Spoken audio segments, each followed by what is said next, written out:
San Juan. Capítulo 6. Alimentación de los 5000. Después de esto, Jesús fue al otro lado del mar de Galilea, el de Tiberias.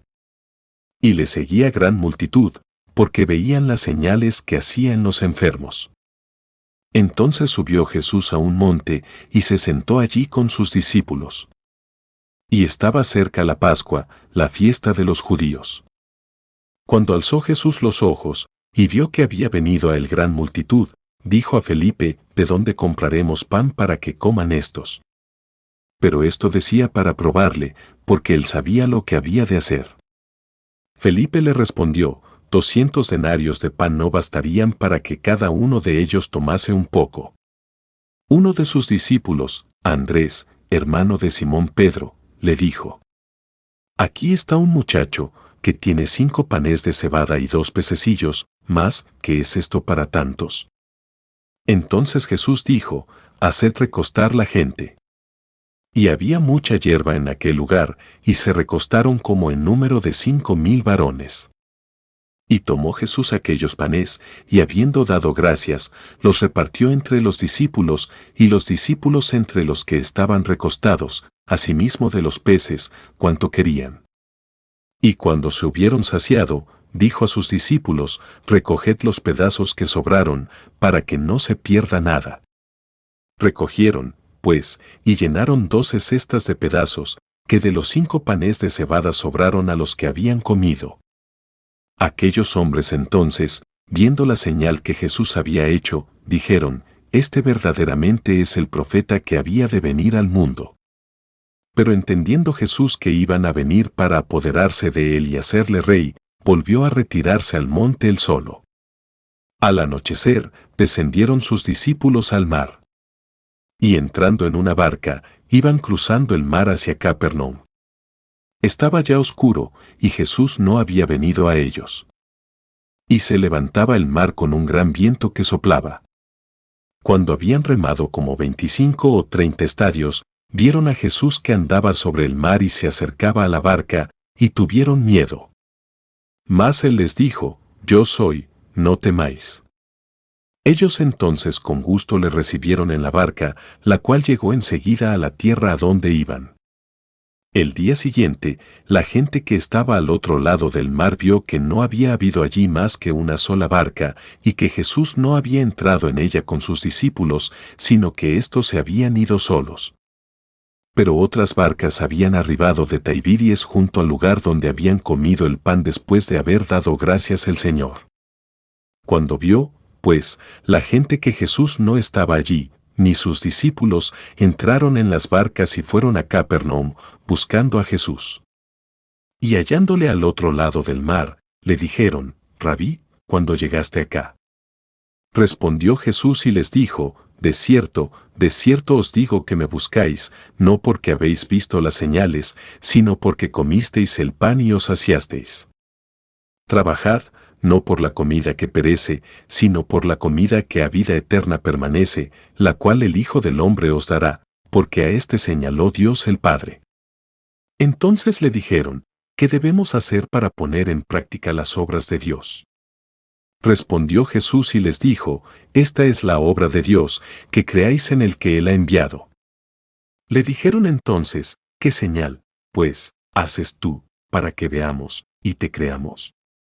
¿Qué obra haces? Nuestros padres comieron el maná en el desierto, como está escrito: pan del cielo les dio a comer.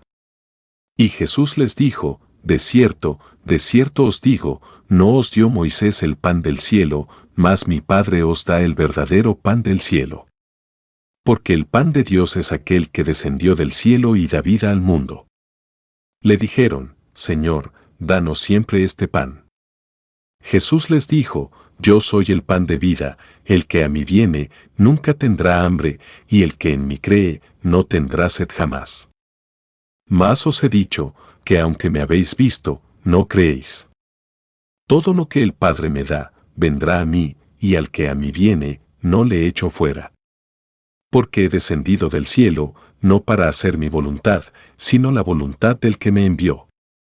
Y esta es la voluntad del Padre, el que me envió, que de todo lo que me diere, no pierda yo nada, sino que lo resucite en el día postrero. Y esta es la voluntad del que me ha enviado, que todo aquel que ve al Hijo y cree en él, tenga vida eterna, y yo le resucitaré en el día postrero. Murmuraban entonces de los judíos, porque había dicho, yo soy el pan que descendió del cielo. Y decían, ¿no es este Jesús, el hijo de José, cuyo padre y madre nosotros conocemos? ¿Cómo, pues, dice éste, del cielo he descendido? Jesús respondió y les dijo, no murmuréis entre vosotros. Ninguno puede venir a mí, si el Padre que me envió no le trajere, y yo le resucitaré en el día postrero. Escrito está en los profetas, y serán todos enseñados por Dios. Así que, todo aquel que oyó al Padre, y aprendió de él, viene a mí. No que alguno haya visto al Padre, sino aquel que vino de Dios, éste ha visto al Padre. De cierto os digo, el que cree en mí, tiene vida eterna. Yo soy el pan de vida. Vuestros padres comieron el maná en el desierto, y murieron. Este es el pan que desciende del cielo, para que el que de él come, no muera. Yo soy el pan vivo que descendió del cielo, si alguno comiere de este pan, vivirá para siempre, y el pan que yo daré es mi carne, la cual yo daré por la vida del mundo. Entonces los judíos contendían entre sí, diciendo, ¿cómo puede éste darnos a comer su carne? Jesús les dijo, de cierto os digo, si no coméis la carne del Hijo del Hombre y bebéis su sangre, no tenéis vida en vosotros. El que come mi carne y bebe mi sangre, tiene vida eterna, y yo le resucitaré en el día postrero. Porque mi carne es verdadera comida, y mi sangre es verdadera bebida. El que come mi carne y bebe mi sangre, en mí permanece, y yo en él. Como me envió el Padre viviente, y yo vivo por el Padre, asimismo el que me come, él también vivirá por mí. Este es el pan que descendió del cielo, no como vuestros padres comieron el maná, y murieron, el que come de este pan, vivirá eternamente. Estas cosas dijo en la sinagoga, enseñando en Capernaum. Al oírlas, muchos de sus discípulos dijeron, dura es esta palabra, ¿quién la puede oír? Sabiendo Jesús en sí mismo que sus discípulos murmuraban de esto, les dijo, ¿esto os ofende? Pues que, si viereis al Hijo del Hombre subir a donde estaba primero. El Espíritu es el que da vida, la carne para nada aprovecha, las palabras que yo os he hablado son espíritu y son vida. Pero hay algunos de vosotros que no creen. Porque Jesús sabía desde el principio quiénes eran los que no creían, y quién le había de entregar. Y dijo, por eso os he dicho que ninguno puede venir a mí, si no le fuere dado del Padre. Desde entonces muchos de sus discípulos volvieron atrás, y ya no andaban con él. Dijo entonces Jesús a los 12, ¿queréis acaso iros también vosotros? Le respondió Simón Pedro, Señor, ¿a quién iremos? Tú tienes palabras de vida eterna. Y nosotros hemos creído y conocemos que tú eres el Cristo, el Hijo del Dios viviente. Jesús les respondió, ¿no os he escogido yo a vosotros los 12, y uno de vosotros es diablo? Hablaba de Judas Iscariote, hijo de Simón, porque éste era el que le iba a entregar, y era uno de los 12.